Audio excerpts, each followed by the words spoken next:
In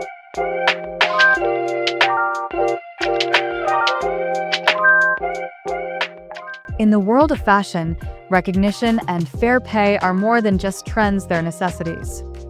Ghana's fashion industry stands at a crossroads, from unfair pay for models to the lack of local representation. We need to revive the industry. I think relatively compared to maybe like 10, 15 years ago, we were not wearing our African wear only on Fridays or only to traditional events. I have a feeling that somehow we've gone back to wearing mostly Western clothes. Representing the fashion domain of the Ghana Culture Forum, she called for a revival, one that embraces African-made clothing and uplifts the industry from within. As a designer, at some point, I realized that producing clothes was quite expensive because we were often having power outages.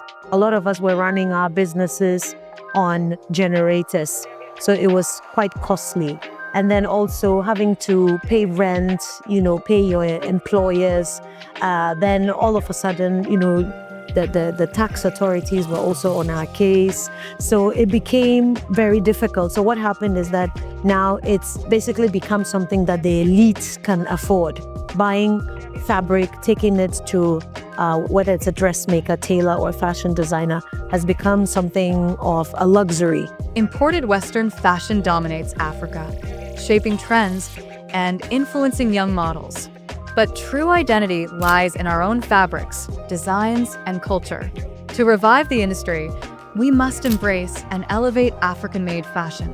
If you consider the economic hardship that most people are facing, they tend to maybe save money and buy that piece of cloth for that special wedding or that special funeral or that special outdooring, and then mostly wear Western clothes. And that's a shame.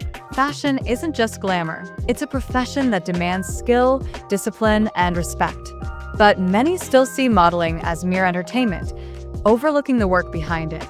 It's time to change the narrative and give models the recognition. Some people use models to market and promote their products, whether it's on billboards, on television. And I think all of that is not happening as much as it was. So models need to model, whether it's clothing, whether it's products. And so if that is not happening, then they become jobless. Models can only earn their worth when the industry values their craft. Generally, like with most industries, we don't pay models adequately. So even us, the designers, sometimes, because we don't have enough funds, we end to try to negotiate and pay as little as possible. That is why it is important that Moduga now exists, because they're trying to sort of streamline everything in such a way that if you now want to engage the services of a model, you can't arbitrarily offer them, take something small to cover lunch, and they're professionals.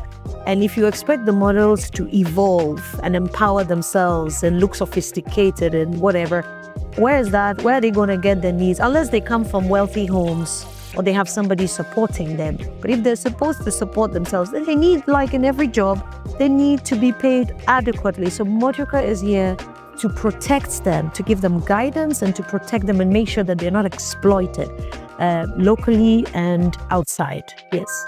Thank you very much. My pleasure.